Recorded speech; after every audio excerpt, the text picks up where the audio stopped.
historia económica, pocos eventos han sido tan destructivos para la sociedad y para la economía como la inflación.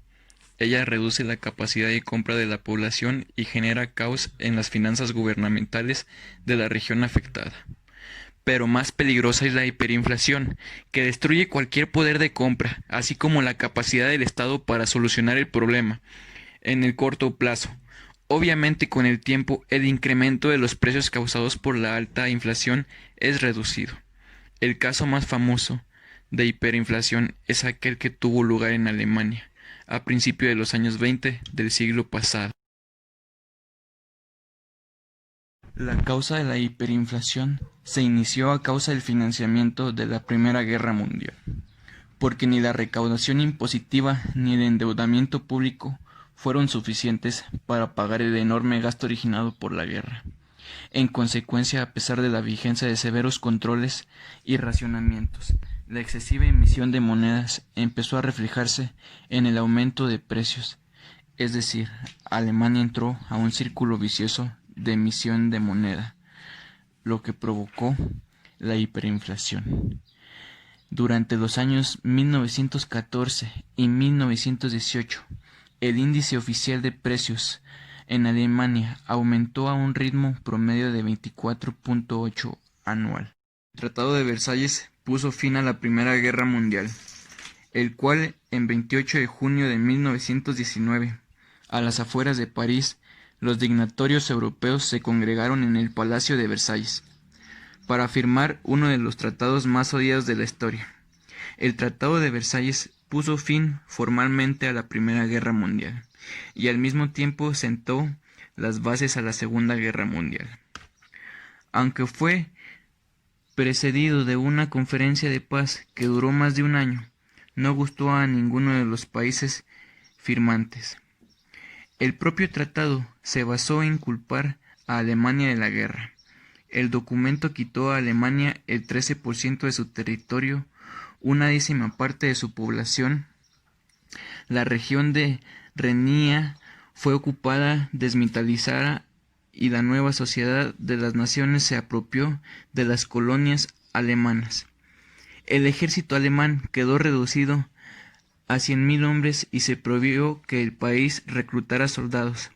Se confiscó la mayor parte de sus armas y su armado.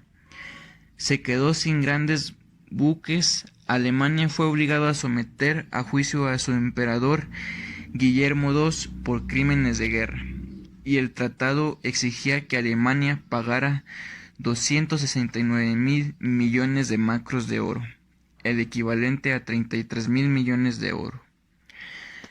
Los líderes europeos firmaron el tratado en Galería de los Espejos del Palacio de Versalles, el lugar mismo donde se había creado el Imperio Alemán y donde el padre de Guillermo II había sido coronado emperador en 1871.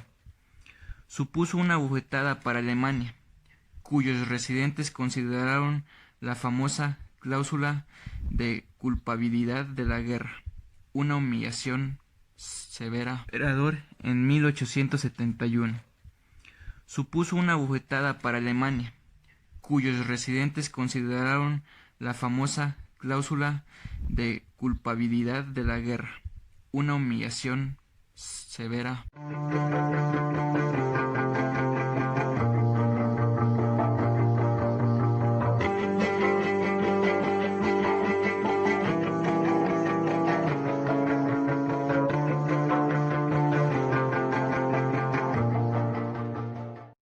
En el punto máximo de la hiperinflación, se formó un nuevo gobierno de centroderecha y centroizquierda, que puso freno al fenómeno a través de la creación de una nueva divisa, llamada Rentenmark, que traducido sería marco seguro, que equivaldría a 1 billón de marcos de papel y estaría garantizado, a falta de oro, por bienes reales del Estado.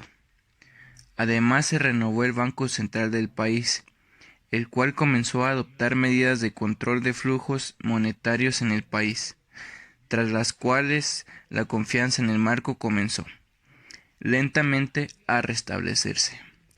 Obviamente se tuvieron que hacer recortes para sufragar todo este esfuerzo.